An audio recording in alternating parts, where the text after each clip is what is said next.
എന്താ പേര്? എന്താ പേര്? എത്രയിലാ പഠിക്കണേ? ഇന്നെന്താ എന്റെ പരിപാടി ഉണ്ടായിരുന്നു? ഇന്നത്തെ കല്യാണം ഉണ്ടായിരുന്നു. അപ്പൊ ഇങ്ങോട്ട് വന്നു. കല്യാണം ഉണ്ടായിരുന്നു. അപ്പൊ കല്യാണം കണ്ട് ഇങ്ങനെ വന്നു. അതെ. മടി കണ്ടി എന്താ അതിൽക്കൊന്നില്ലേ? ഞാനൊന്നുമില്ല. അപ്പൊ അടിയിന്ന് ചോറയ്ക്കണവരെ സ്കൂളിൽ പഠിക്കണ്ടോ? അതല്ലേ ഞാൻ നേരത്തെ പറഞ്ഞേ. സ്കൂളിൽ പഠിക്കണ എത്രയല്ലേ? 3-ലാ? 3-ലെത്തിയ നീ? എത്ര പോറ്റില്ല നീ? സിബിൽ ഇരിക്കുന്നു. സിബില് അല്ലേ? എന്താ പരിപാടി എന്നിട്ട്?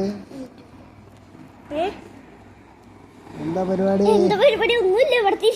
ഒന്നും വെറുതെ ഇരിക്കാൻ പാടുണ്ടോ? എന്നാ ശരി കേട്ടാ. ശരി.